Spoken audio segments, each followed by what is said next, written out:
ngalan ng Ama at ng Anak at ng Espiritu Santo. Amen. Ang pagpapala ng ating Panginoon Jesucristo, ang pag-ibig ng Diyos Ama, at ang pakikipagkaisa ng Espiritu Santo nawa ay sumainyong lahat. At sumainyo rin. Mga kapatid, patuloy tayo sa ating pagdiriwang sa Pasko na muling pagkabuhay ng ating Panginoon. Pero minsan, tayo pa rin minsan ay nakagagawa ng pagkukulang at mga kasalanan sa araw-araw. Kaya't ito ay ihingi natin ng kapatawaran sa ating mapagmahal at maawaing Diyos bilang paghahanda sa banal na misang ito. Inaamin ko sa makapangyarihan Diyos at sa inyo mga kapatid, na lubha ako nagkasala sa isip, sa salita at sa gawa, at sa aking pagkukulang.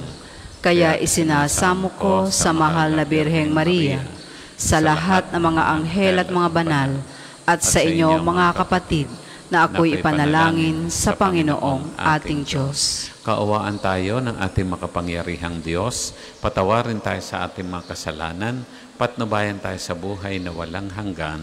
Amen.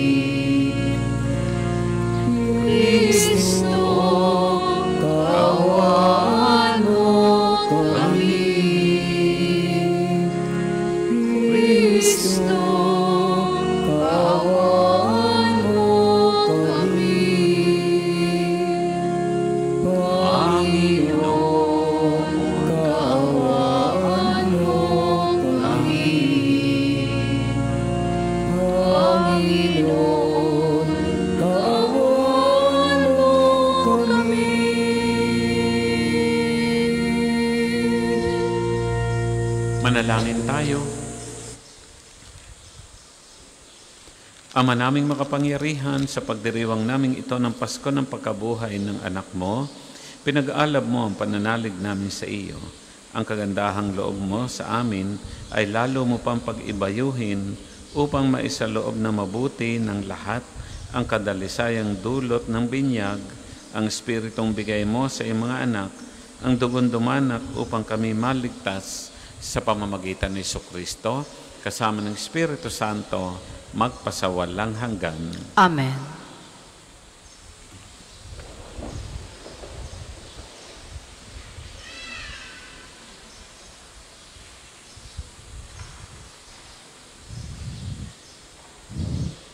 Pagbasa mula sa mga gawa ng mga apostol.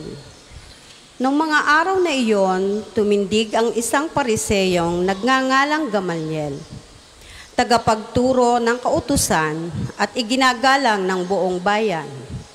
Iniutos niyang ilabas mula ang mga apostol sa nagsalita. Mga kababayan, isipin ninyong mabuti ang gagawin ng mga taong ito.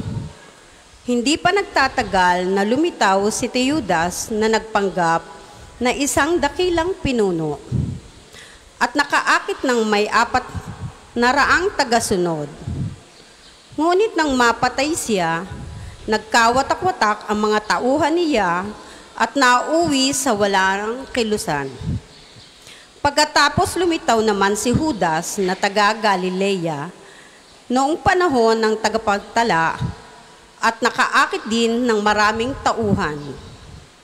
Nang mapatay siya, nagkawatak-watak din ang mga tagasunod niya.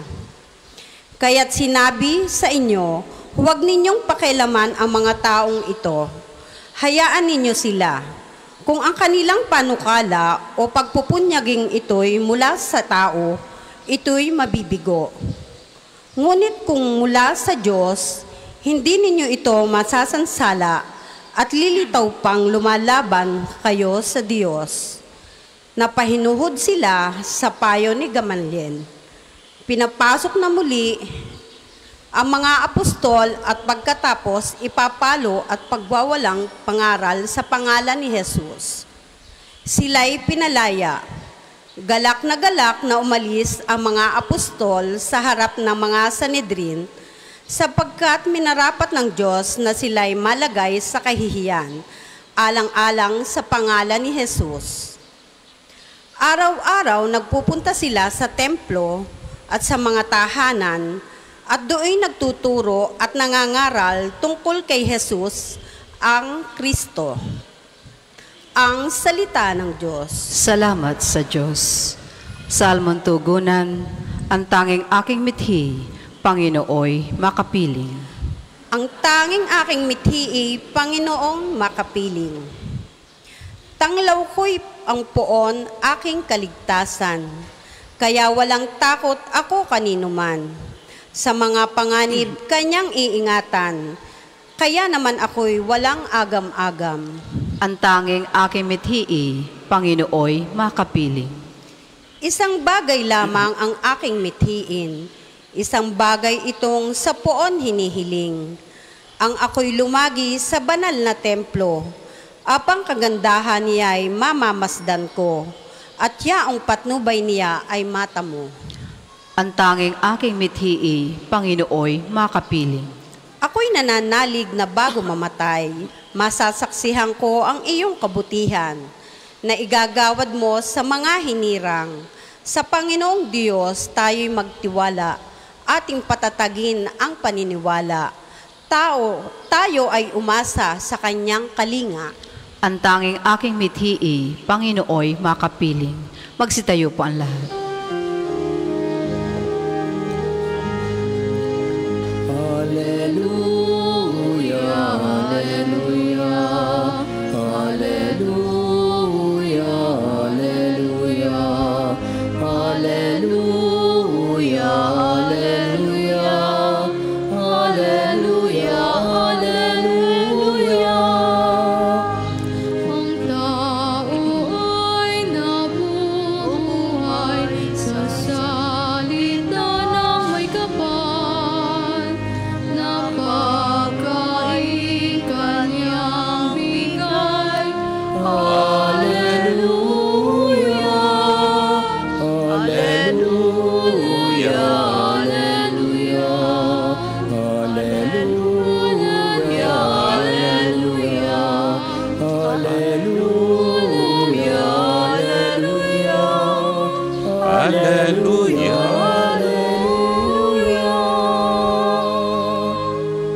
Sumainyo ang Panginoon. At sumainyo rin. Ang mabuting balita ng ating Panginoon ayon kay San Juan. Papuri sa iyo, Panginoon. Noong panahong iyon, tumawid si Jesus sa ibayo ng lawa ng Galilea na tinatawag ding lawa ng Tiberias. Sinundan siya na napakaraming tao sapagkat nakita nila mga kababalaghang ginawa niya sa pagpapagaling sa mga may sakit. Umahon si Jesus sa burol kasama ang kanyang mga alagad at naupo roon. Malapit na noon ang pista ng Paskwa ng mga Hudyo, tumanaw si Jesus at nakita niyang dumarating ang napakaraming tao. Tinanong siya ni Felipe, "Saan tayo bibili ng tinapay upang makakain ang mga taong ito?" Sinabi niya ito para subukin si Felipe sapagkat alam ni Jesus ang kanyang gagawin. Sumagot si Felipe, "Kahit na po halagang 200 denaryong tinapay ang bilhin, ay di sasapat para makakain ng tigkakaunti ang mga tao." Sinabi ng isa sa kanyang mga alagad, si Andres na kapatid ni Simon Pedro, "Meron po ritong isang batang lalaki na may dalang 5 tinapay na sebada at 2 isda. Ngunit gaano na ito sa ganyang karaming tao? Paupuin ninyo sila," wika ni Jesus. Madamo sa lugar na iyon, umupo ang lahat, humigit kumulang sa 5,000 ang mga lalaki. Kinuha ni Jesus ang tinapay at matapos magpasalamat sa Diyos, ay ipinamahagi sa mga tao, gayon din ang ginawa niya sa isda. Binigyan ang lahat hanggat gusto nila, at nang makakain na sila, sinabi niya sa mga alagad, tipunin ninyong lumabis para hindi masayang. Ganon nga ang ginawa nila at nakapuno sila ng 12 bakol. Nang makita ng mga tao ang kababalangkhang ginawa ni Jesus, sinabi nila, tunay na itong ang propetang paririto sa sanlibutan. Nahalata ni Jesus na lalapit ang mga tao at pilit siyang kukunin upang gawing hari. Kaya muli siyang umalis na mag-isa patungo sa kaburulan. Mga kapatid, ang mabuting balita ng ating Panginoon. Pinupuri ka namin, Panginoong Heso Kristo.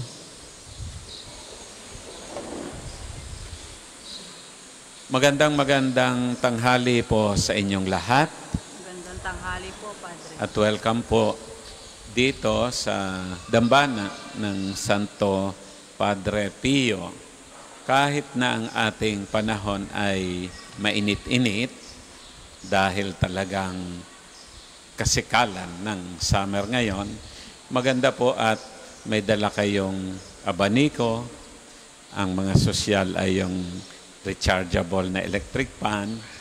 Dapat lagi din kayong may tubig at kailangan po nating lagi tayong rehydrated. Ano po?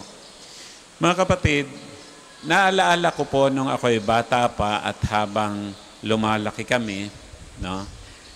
Kada po hapon na kapag oras ng orasyon o yung tinatawag nating Angelus, kailangan kami ay nakauwi na ng bahay. At pagkatapos ng orasyon, ay kami po ay kakain na ng hapunan ng sabay-sabay. Kung gusto niyong magalit po ang aking tatay, ay yung hindi kayo uuwi ng tama sa oras dahil hindi sabay-sabay na makakakain. Kami po naman ay galing sa isang mahirap na pamilya. Kaya ang aming pang-ulam ay sakto lang, no? Dahil sabay-sabay kumain, kahit pa isang tulingan yan, kadalasan may matitira pang kapiranggot at magkakahiyaan pa. Hindi pa kukunin iyon hanggang pauyuhan. Matitira pa rin. Hindi mauubos. Ano po? Mga kapatid, ngayon, ugali na rin natin yan. May matitirang kaunti, tatakluban pa. Ano po? Isang araw, wala sila. Hindi kami sabay-sabay kumain. Kaya, tatatlong tao pa lamang ang unang kumain. Yung sunod na dumating ay wala nang pang-ulam. Ubos na ang pang-ulam dahil hindi sabay-sabay. Napakinggan natin, mga kapatid, sa Ebanghelyo ang problema ng mga alagad ni Jesus dahil dumagsa ang napakaraming tao dahil narinig nila ang kababalaghang ginawa ni Jesus sa pagpapagaling ng may sakit. Sabi ni Felipe, Panginoon, saan tayo ikukuha ng ipapakain sa mga ito? Kahit pa 200 denaryo ang ating bilhing tinapay ay hindi magtatagkapiranggot ang mga taong ito. Tama-tama ay dumating si Andres, na kapatid ni Simon Pedro, at ang sabi, meron ditong isang bata, may dalang tinapay, 5 tinapay, at 2 isda. Mga kapatid, kinuha yun ni Jesus, itinaas, nagpasalamat sa Diyos, at saka ibinahagi. Pagkatapos, kinuha niyang isda, itinaas din, nagpasalamat sa Diyos, at saka ibinahagi. At ang sabi niya ay, sige, no? Kumbaga dito sa Batangas, kain lang ng kain, bulos ng bulos. At nung matapos na mabusog ang lahat, ay may 12 pang bakol ang natirang pagkain. At baka higit pa po dahil sa dami gapong iyon. Ano po? No? Tunay nga na nasaksihan natin ang milagrong ito. Pero sa aking pagninilay, may isa doon na siya ang nagpasimula. Sa tingin ko po ay ng milagro. At yun ay walang iba, kundi yung may isang bata doon na ini-offer ang kanyang 5 tinapay at 2 isda kay Andres. At tingin ko mga kapatid, that boy sparked the miracle. Bakit? Tingin ko ay nakita siya ng ibang mga naroon na sa tingin ko rin po sa pagsunod nila sa ating Panginoon ay hindi naman maaring wala din silang baon dahil alam nila na baka sila ay magutom. Hindi naman po gaya ngayon, sumama kayo sa mga kandidato sa kampanya, ang sasakyan ninyong jeep ay libre. Libre ang tubig, soft drinks, may pamerienda, may patanghalian pa. Hindi po ganoon. At nung makita ng mga tao, aba ay nag-alay iyon. Sa tingin ko po, inilabas din nila ang kanilang mga baon at iyon ang kanilang pinagsalu-saluhan. At pagkatapos, hindi nga po sila nagkandaubos. At ang dami pang natira. Sa pagninilay ko, mga kapatid, kapag may pagbabahagi, palagiang may milagro mangyayari. Miracle will always happen if people start sharing what they have from the bottom of their hearts.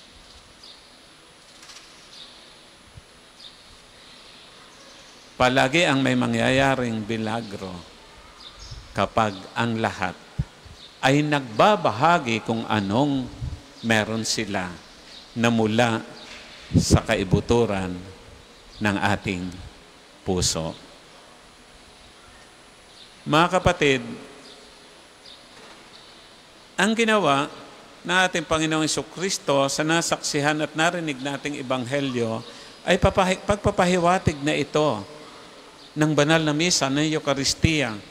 Kinuha niyang tinapay, itinaas at nagpasalamat sa Diyos. Kinuha niyang isda, itinaas at nagpasalamat sa Diyos. Hindi po ba sa Eucharistia, gayon din ang ginawa ng Panginoon? At gayon din ang ginagawa sa banal na misa. Kinuha ang tinapay, isitinaas, nagpasalamat sa Diyos, pinaghati-hati yon at inabot sa kanyang mga alagad. Gayon din ang alak.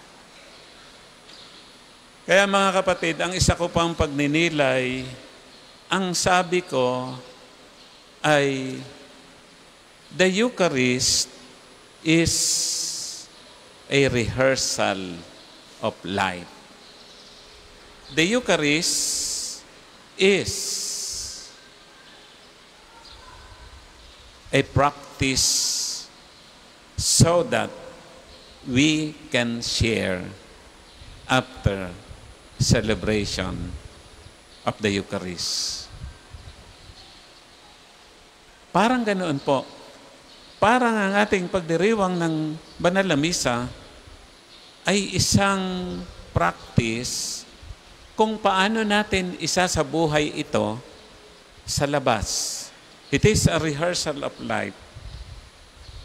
Kaya sa pag-attend natin ng banal na misa, dapat ito ay mag-uudyok sa atin na kung paano pinagbahabahagi na ating Panginoon ang tinapay at dugo, tayo rin ay inaasahang iyon ang isabuhay sa labas, ang magbahagi. Sigurado ako mga kapatid, palagi ang may milagrong mangyayari. Makakakain ang kapwa natin at may malalabis pa. Parang problema ngayon dahil hindi na nagbabahagi. Kukunti yung masyado namang busog na mga mayayaman at ang daming nagugutom. And that's why hindi mabigyan daan ang milagro para makakain ang lahat. And that's why the Holy Eucharist is challenging us to actualize in our real life what we rehearse in the celebration of the Eucharist.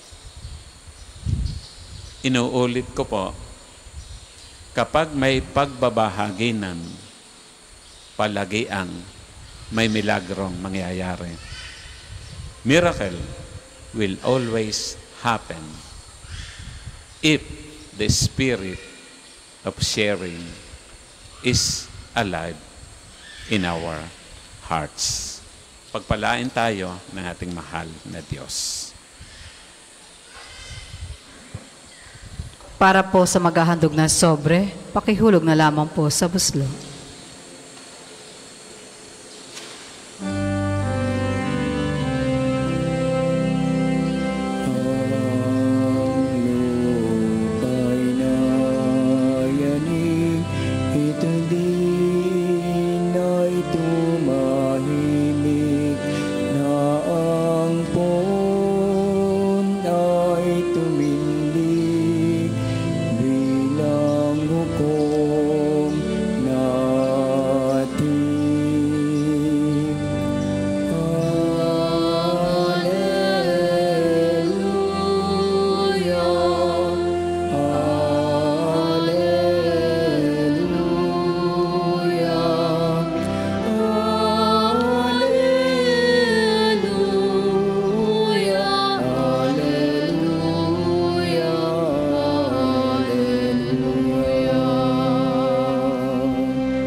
Magsitayo po ang lahat. Manalangin tayo mga kapatid upang itong ating mga handog ay kalugdan ng ating mapagmahal na Diyos. Tanggapin nawa ng Panginoon itong paghahain sa iyong mga kamay, sa kapurihan niya at karangalan sa ating kapakinabangan at sa buong sambayanan niyang banal. Ama naming lumikha, masaya namin pinagdiriwang ang Pasko ng Pagkabuhay, ngayong aming ginaganap ang paghahaing ito ng anak mong mahal para sa muling pagsilang at pakikinabang ng iyong sambayanan sa pamamagitan niya kasama ng Espiritu Santo magpasawalang hanggan.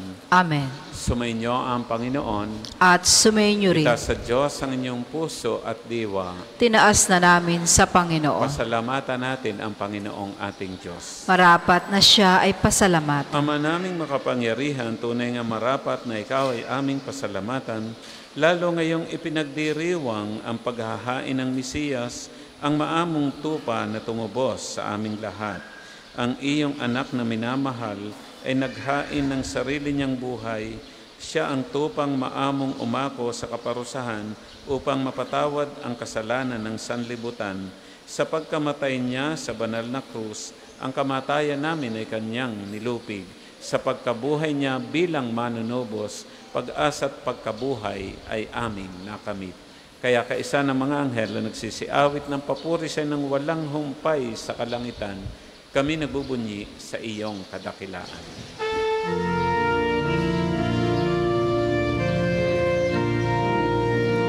Santo, Santo, Santo, Panginoong Diyos ng mga hukbo, napupuno ang langit at lupa ng kadakilaan mo. Hosana, Hosana, sa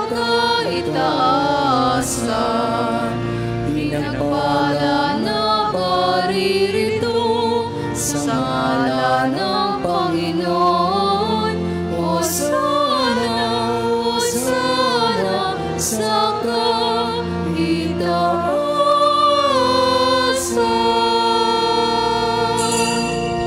Kung hindi po kayang lumuhod, manatili pong nakatayo na may paggalang. Ama naming banal, ikaw ang bukal ng tanang kabanalan, kahit sa pamamagitan ng iyong Espiritu, gawin mong banal ang mga kaloob na ito upang para sa amin maging katawan at dugo ni Jesucristo ang aming Panginoon. Bago niya pinagtiisang kusang loob na maging handog, hinawakan niyang tinapay, pinasalamatan kanya, pinagati-hati niya iyon at tiniabot sa kanyang mga alagad na ang wika. Tanggapin ninyong lahat ito at kanin. Ito ang aking katawan na ihahandog para sa inyo.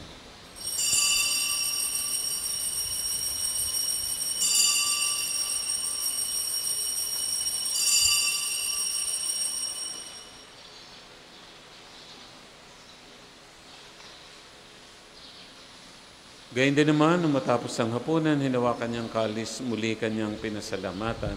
Iniabot niya ang kalis sa kanyang mga alagad ng wika. Tanggapin ninyong lahat ito at inumin. Ito ang kalis na aking dugo, ng bago at walang hanggang tipan. Ang aking dugo nibubuhos para sa inyo at para sa lahat sa ikapagpapatawad ng mga kasalanan. Gawin ninyo ito sa pag-alaala sa akin.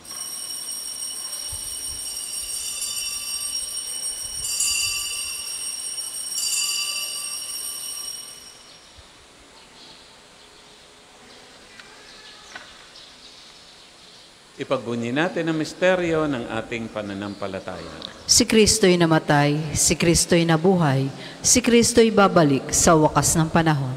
Ama, ginagawa namin ngayon ang pag-alaala sa pagkamatay at muling pagkabuhay ng iyong anak, kaya tiniaalay namin sa iyo itong tinapay na nagbibigay buhay at itong kalis na nakakaloob ng kaligtasan. Kami nagpapasalamat dahil kami yung minarapat na tumayo sa harap mo para maglingkod sa iyo. Isinasamo namin kami magsasalo-salo sa katauhan at tugon ni Kristo ay mabuklod sa pagkakaisa sa pamamagitan ng Espiritu Santo. Ama, lingapin mo ang iyong simbahan laganap sa buong daigdig. Puspusin mo kami sa pag-ibig. Kay San Gilbert naming obispo at ng Tanang Kaparian. Alalahanin mo si Papa Francisco na tinawag mo mula sa daigdig na ito nung siya'y binyagan, siya'y nakaisa ni Kristo sa pagkamatay, ngayong siya'y pumanaw, naway makaisa siya ni Kristo sa pagkabuhay. Alalahanin mo rin ang mga kapatid naming nahimlay na may pag-asang sila'y muling mabubuhay, gayon din ang lahat ng mga pumanaw. Kaawaan mo sila at patuloyin sa iyong kaliwanagan. Kaawaan mo at pag-indapating kaming lahat na makasalo sa iyong buhay na walang wakas. Kaysa ng mahal na Birhen Maria na ina ng Diyos, kaysa ng mga apostol at ng lahat ng mga banal na namuhay dito sa daigdig ng kalugod-lugod sa iyo, may pagdiwang nawa namin ang pagpupuri sa ikararangal mo sa pamamagitan ng iyong anak na aming Panginoong Hesukristo. Sa pamamagitan ni Kristo, kasama niya at sa Kanya, ang lahat ng parangal at papuri sa iyo, Diyos Ama makapangyarihan kasama ng Espiritu Santo, magpasawalang hanggan.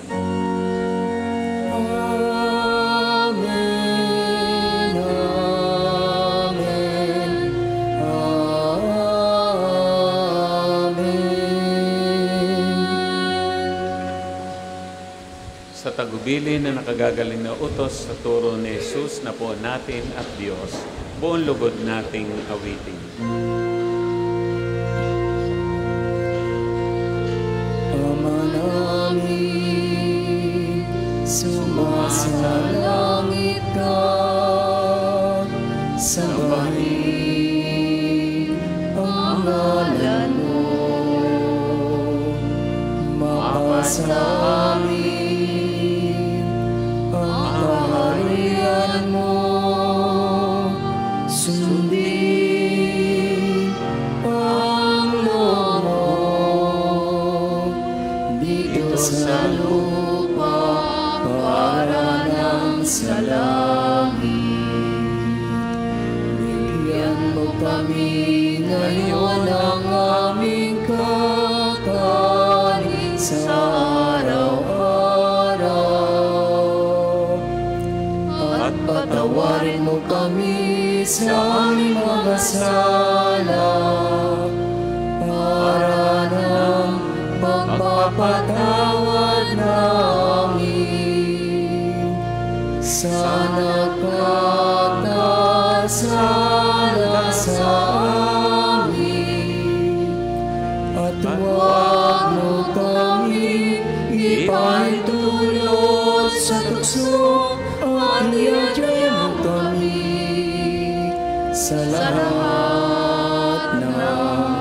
masama.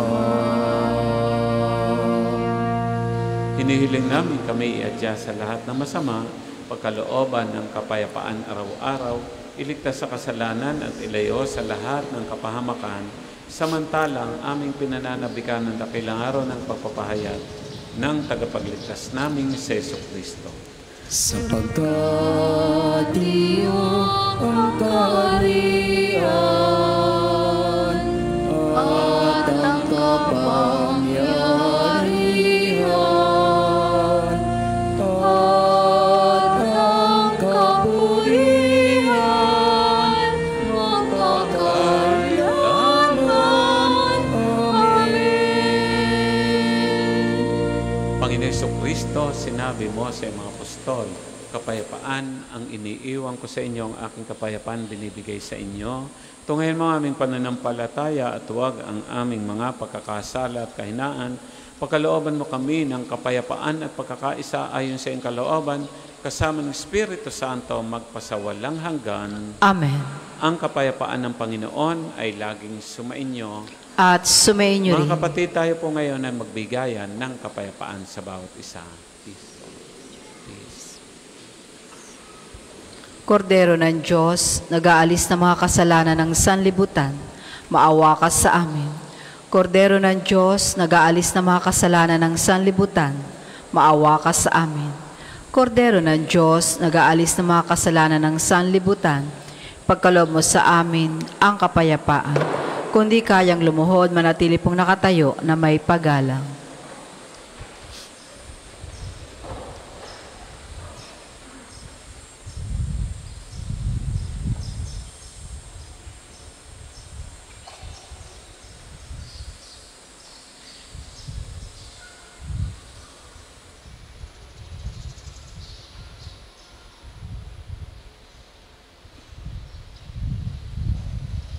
Narito ang ating Panginoon Jesucristo muling nabuhay. Narito siya ang kordero ng Diyos, galis ng mga kasalanan sa sanlibutan. Mapapalad tayo ngayong inanyayahan magsasalo-salo sa kanyang piging. Panginoon, hindi ako karapat-dapat na magpatuloy sa iyo, ngunit sa isang salita mo lamang ay gagaling na ako.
Pagsasalong wala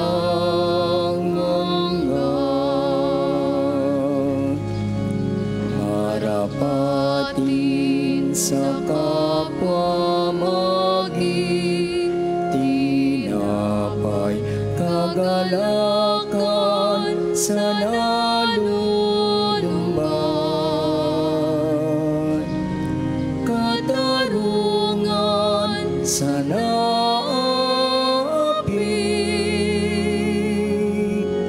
at tulungan ng bayan mong sawi.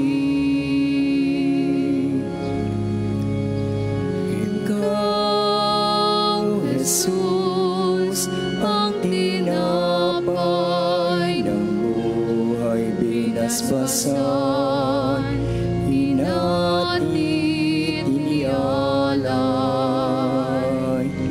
buhay na ganap ang samit kaloob at pagsasalong walang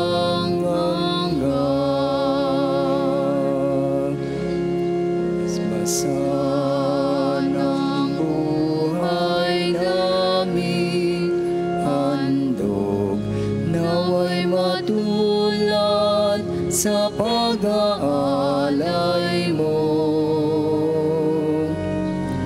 Buhay na laan ng lubos sa mundo, sa pag-ibig ay kapos.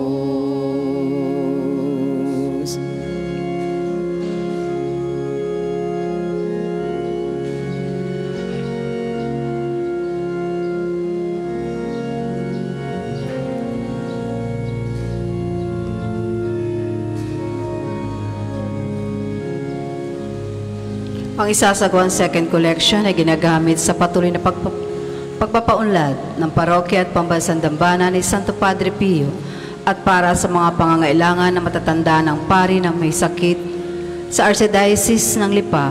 Salamat po sa inyong mga handog.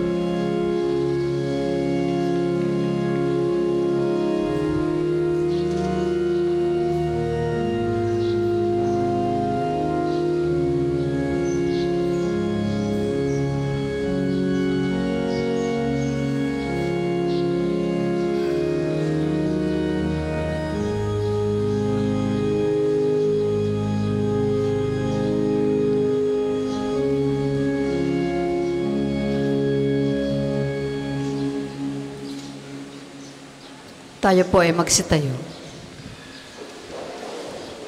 Manalangin tayo. Ama naming mapagmahal, ipagkaloob mong ang aming pakikinabang sa banal na piging ng Pasko ng Pagkabuhay ay patuloy na umiral sa aming kalooban sa pamamagitan ni Jesucristo kasama ng Espiritu Santo magpasawalang hanggan. Amen.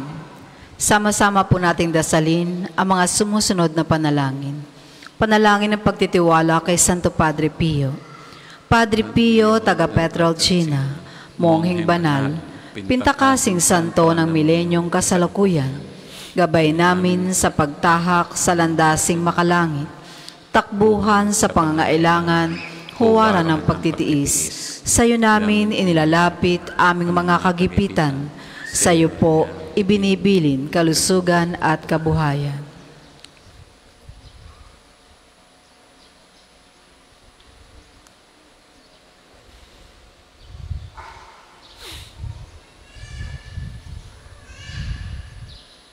Di man karapat-dapat kami po ay pagbigyan, bendisyonan at basbasan, maging ganap sa buhay. Lumayo nawa kami, umiwas sa kasalanan, lumapit lagi sa Diyos, maging matatag at matibay. Sa mabuting balita ng pagliligtas, turuan mo kami nawa, sa tuwina ay makinig, magnilay at sumampalataya. Amin pong pakiusap, itong mga kahilingan, puso ay nagsisisi, nagtitikang taimtiman, di na muling magkasala, sunod lagi sa Diyos Amang, kaysa ng Espiritu, at ni Jesus na tagapamagitan. Amen. Panalangin para sa pagkakamit na indulhensya plenarya ngayon taon na hubileo. Sumasampalataya ako sa Diyos Amang makapangyarihan sa lahat, na may gawa ng langit at lupa. Sumasampalataya ako kay Hesukristo, iisang anak ng Diyos, Panginoon nating lahat. Nagkatawan tao siya lalang na Espiritu Santo, pinanganak ni Santa Maria ang Birhen, pinagpakasakit ni Poncio Pilato, pinako sa krus, namatay, inilibing, nanaog sa kinaroroonan ng mga yumao, na may 3 araw, nabuhay namang muli, umakyat sa langit, naluklok sa kanan ng Diyos Amang makapangyarihan sa lahat. Doon magmumula, paririto at hukom sa nangabubuhay at nangamatay na tao. Sumasampalataya naman ako sa Diyos Espiritu Santo, sa banal na simbahang katolika, sa kasamahan ng mga banal, sa kapatawaran ng mga kasalanan, sa pagkabuhay ng mga muli na nangamatay na tao, at sa buhay na walang hanggan. Amen. Ama namin, sumasalangit ka, sambahin ang ngalan mo, mapasa amin ang kaharian mo, sundin ang loob mo dito sa lupa para nang sa langit. Bigyan mo kami ngayon ng aming kakanin sa araw-araw, at patawarin mo kami sa aming mga sala, para nang pagpapatawad namin sa nagkakasala sa amin. At huwag mo kaming ipahintulot sa tukso, at iadya mo kami sa lahat ng masama. Amen. Aba, Ginoong Maria, napupuno ka ng grasya, ang Panginoon Diyos ay sumasa iyo. Bukod kang pinagpala sa babaeng lahat, at pinagpala naman ang iyong anak na si Jesus. Santa Maria, Ina ng Diyos, panalangin mo kaming makasalanan, ngayon at kung kami mamamatay. Amen. Luwalhati sa Ama, sa Anak at sa Espiritu Santo, kapara noong una, ngayon at magpasawalang hanggan. Amen. Magsiupo muna po ang lahat para sa ilang patalastas. Una, sa inyong pagdalaw sa pambansang dambana, mangyaring pakaingatan yung mga personal na gamit. Hangad namin ang isang matiwasay at maayos na pagbisita sa National Shrine. Ikalawa, nais po namin ipagbigay alam sa inyo na ang Padre Pio Healing Bundle ay available sa ating mga tindahan. Ang langis na kasama nito ay may halong langis na mula sa puno ng olibo na binasbasan ni Padre Pio nung siya'y nabubuhay pa. Naway magindaan ang ating Healing Bundle sa pagkakamit ng kagalingan mula sa Diyos. Ikatlo, ngayon po ay taon Jubileo. Sa inyong pagdalaw sa pambansang dambana bilang isang Jubilee Church, kayo po ay inaanyayahan naming magpatatak na inyong Pilgrim's Card na nakapaloob sa Pilgrim's Prayer Guidebook na available sa ating opisina. Nakapaloob din dito ang kalagahan ng pagdiriwang ng taon na Jubileo, ang paliwanag tungkol sa indulhensya plenarya at mga panalangin kay Padre Pio. Halina't ating suportahan ang gawain ito bilang mga manlalakbay at pag-asa ngayon taon na Jubileo. Ika-4, ngayong Sabado, ika-3 ng Mayo, ay unang Sabado ng buwan. Mayroon po tayong prosesyon sa karangalan ng Mahal na Birhen sa ganap na ika-5 ng umaga na sisimulan natin sa may harap ng Fountain of Hope. Ang mga sasama ay inanyaya magdala ng kandila at puting panyo. Rome Pilgrimage. Ikinagagalak po namin ibahagi sa inyong lahat ang isang napakagandang pagkakataon. Isang pilgrimage sa Roma mula Oktubre 3 to 17, 2025 at bukas po ang paglalakbay na ito para sa lahat ng nais sumama. Napaka-espesyal po ang pagkakataong ito dahil ito ay kasabay ng ilang mahalagang kaganapan. Sa awa ng Diyos, maaari po tayong magkaroon ng pagkakataong makadaupang palad ang bagong Santo Papa. Dalawin at ipagdasal si Pope Francis sa kanyang puntod. At maranasan ang Jubilee Year sa pamamagitan ng pagbisita sa mga pangunahing simbahan at banal na lugar sa Roma, kasama na rin po ang Sanctuary of Bolto Santo Sacred Place. Kasama rin po sa pilgrimage ang pagbisita sa Assisi, ang bayan ni San Francisco, at ang pagbisita na rin po si Santa Clara at San Giovanni Rotondo upang dalawin si Padre Pio. Isang magandang pagpapaalala at pagpapatuloy ng ating mga gawain at debosyon kay Padre Pio. Mayroon po tayong misa sa bawat lugar na ating pupuntahan. Hinihikayat po namin kayo makiisa sa natatanging paglalakbay na ito na tiyak na magiging makabuluhan at puno ng biyaya. Para po sa karagdagang detalye o kung nais ninyong sumama, makipag-ugnayan lamang po kay Father Ian o Crisel sa mga numerong ito: 0998-3070-680 or 0977-803-4197. Ang deadline po ng ating palista ay hanggang May 15 lamang. Naway magsama-sama po tayo sa biyaheng ito. Maraming salamat po. Ang susunod pong misa ay sa ganap na 12 ng tanghali. Maraming salamat po at mangyaring panatilihin natin ang kalinisan, katahimikan at diwa ng pananalangin sa loob at labas ng ating simbahan. Magsitayo pong lahat para sa pagbabasbas ng religious articles.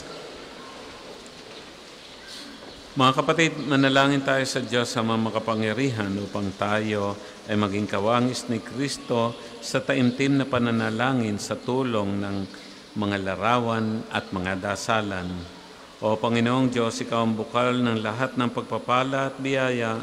Ibuhos mo ang iyong bendisyon sa mga gamit na ito sa pananalangin na magpapaalala ng iyong kabutihan, kabanalan at pagmamahal sa amin upang ang lahat ng dumulog at magdasal gamit ang mga ito ay magtamo ng iyong awa at biyaya.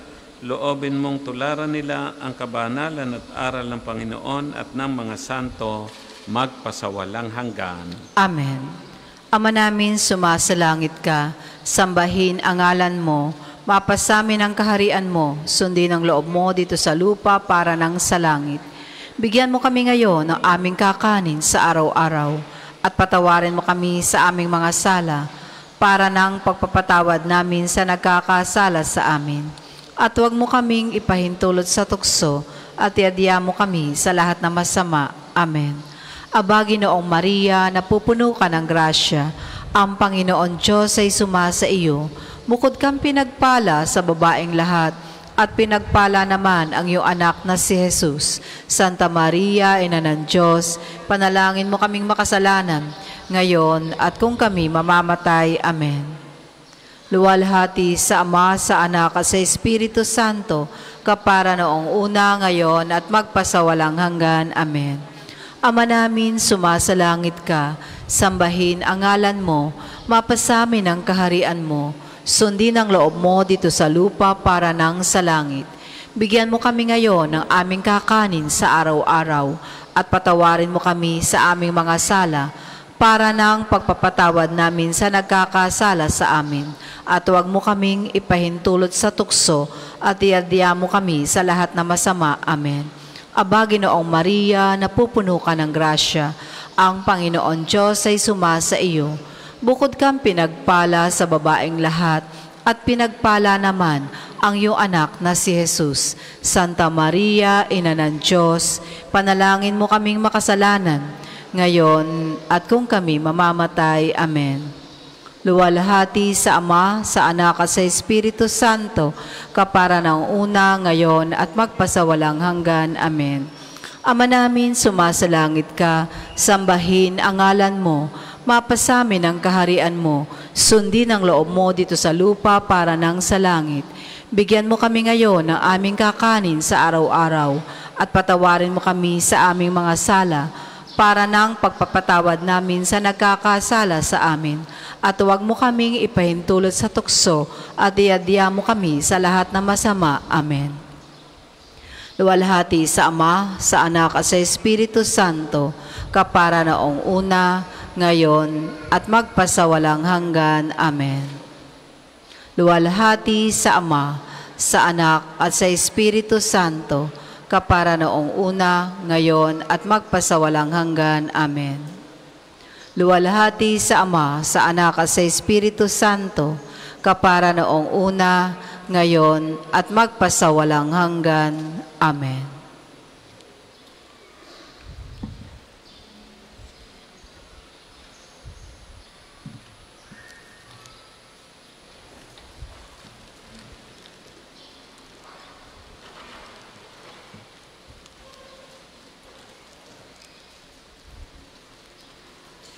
Sumainyo ang Panginoon. At sumainyo rin. Naway pagpalain kayo natin mapagmahal na Diyos, Ama, Anak, at Espiritu Santo. Amen. Ang ating pong banal na misa ay atin ang naialay. Humayo kayong taglay ang pag-ibig ni Kristo.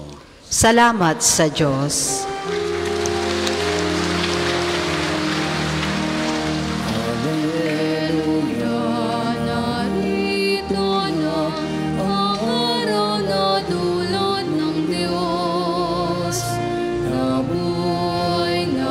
Si Kristo ang ating Hari at